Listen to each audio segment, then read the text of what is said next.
Welcome to part 5 of the Clash of Worlds. Now we're going to talk about Christopher Columbus.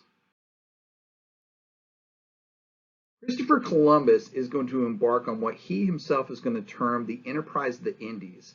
This is going to be a quest to get to Asia by going straight west. And he's going to base this idea that he can get this done on a series of wild, irresponsible, and sometimes willfully wrong assumptions, right? But in the process of doing this, he's going to stumble across the American continents, and he's going to fundamentally change both hemispheres forever.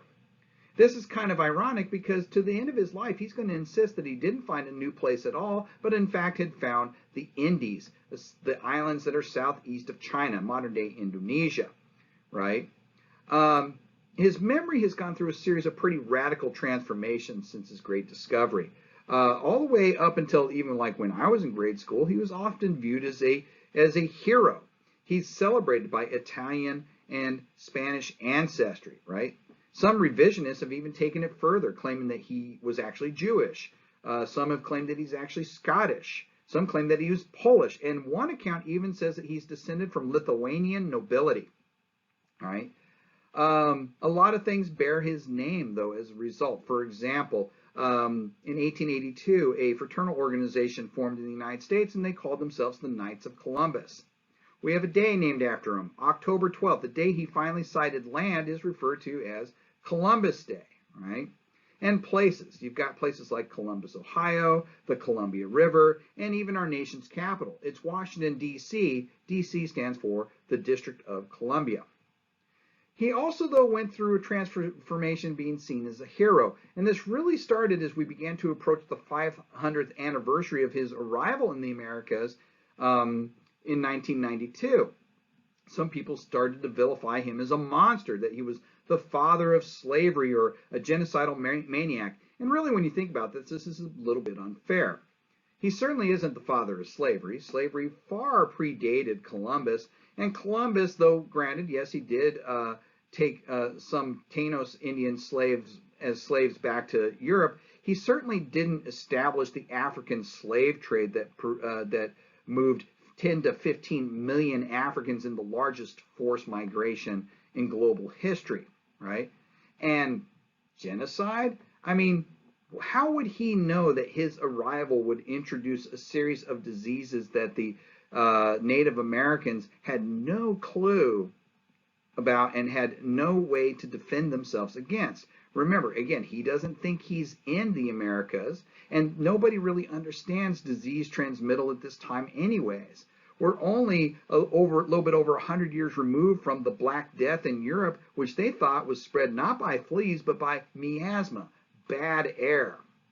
The one thing that we can say conclusively about Columbus, or at least I will submit to you, is that we have no clue what this dude looks like, right? Here's this probably most common portrait of him, and this is what I call the Tim Curry version of Christopher Columbus. But when you look at other portraitures of him, it starts to get thrown in doubt.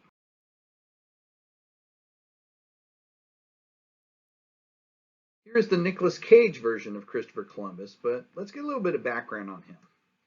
Cristoforo Colombo was born in 1451 in Genoa, which was an Italian merchant city-state. There's no unified Italy yet at this time. He was the son of a weaver. He was largely self-educated and was often shipped out on Genoese trade ventures in the Mediterranean and the Atlantic Ocean. This would include Genoese slave trades, in which he would go and bring Slavs back through the Black Sea to be sold on the public markets, right? This is where the origins of slave actually comes from the enslavement of the Slavs, right? Then in 1476, something happened. He was shipwrecked off the coast of Portugal. But he survived the shipwreck because he had a skill that a lot of sailors didn't have at that time, and that was he could swim. So he made it to the shore there in 1476 and decided to settle down in Lisbon. He decided, well, this is where I'm shipwrecked. This is where I live now. So he settles down in Lisbon, where he begins to observe the Portuguese expansion down the coast there of Africa and into the Atlantic. And that's where he comes up with this idea for the enterprise of the Indies. Okay. The plan was not a blueprint for conquest. It was a shortcut for riches, finding riches to the east. Now, one of the things we need to dispel here is the flat earth myth. A lot of people say, well, yeah, but a lot of people said Columbus couldn't do this because you sail to the west, you'll fall off the edge of the earth, bounce off the camel's back, hit Atlas in his toe. I know I'm mixing myths here, and he'll be upset. Okay, and that's just not true. Most people believe that the earth was round. As a matter of fact, there's probably more people in Denton today that think the earth is flat than there were people in the 1470s in Europe, right? The question really came to not was it flat, but how big is the earth, right? Now, Columbus is going to make some pretty bad assumptions on this. First of all, he is going to underestimate the size of the ocean and the earth, right? He's going to pretty much think that the earth is about 20% smaller than it actually is. And then he's going to couple this by overestimating how big Asia is, right? And because of this, his calculations are that if you sail straight west from Lisbon, you will hit China in 2,400 miles. In reality, if there's just nothing but open water there, it's 10,600 miles, right? So this was a very ambitious plan, and one that really, all things being equal, is scheduled for disaster, right? But he also has a religious belief behind this. See, his own name, he calls himself Christopherens, right, which means Christ bearer. And his last name, Columbus, the Spanish version, Colon, means the colonizer. He literally sees himself as not only going straight west to find this quick route to China, but also to spread Christianity, right, as part of the Christ-bearing colonizer. And one of the reasons why he believed this is that he was firmly convinced that the end of the earth was coming soon, that the apocalypse was somewhere really close by. According to his own calculations and his own writings, that he said that the earth was going to end in about 155 years at the most. Now, fortunately, he's wrong, and that he needs to help get the earth ready for its final battle.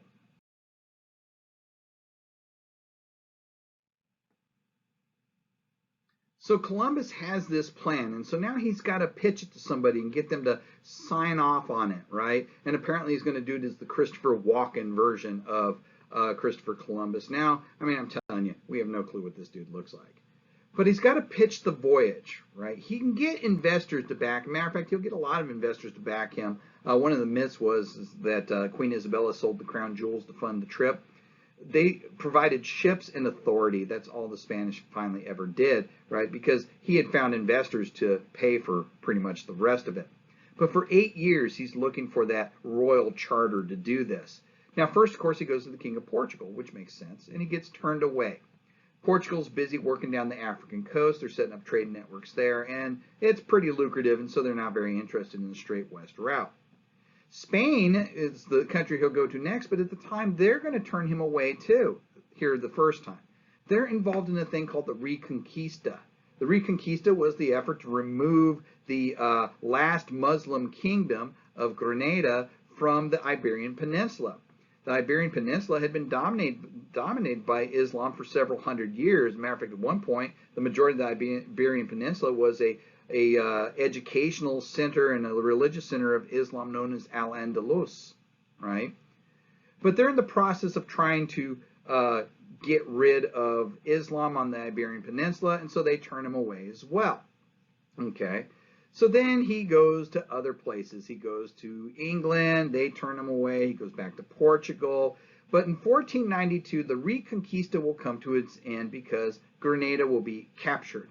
Islam will now be pushed out of the Iberian Peninsula, and just for good measure, King Ferdinand and Queen Isabella will also expel all the Jews from the peninsula, making the Iberian Peninsula exclusively a Catholic realm. But now, since they're done with that, they begin saying, okay, now we can entertain these ideas of a straight west route to China, because if that does work, we can get there quicker than Portugal, which means we can get rich. We can control the markets. All right? So they give Columbus a title, Admiral of the Ocean Sea. And they provide him with 3 ships, the Nina, the Pinta, and the Santa Maria. And that's pretty much it. Well, royal authority. Right? And the rest of it It's all pretty much funded by him. And for the Spanish crown, this is great because if this works, they stand to gain all the wealth of China by dominating that market. And if they fail, well, they're out 3 ships.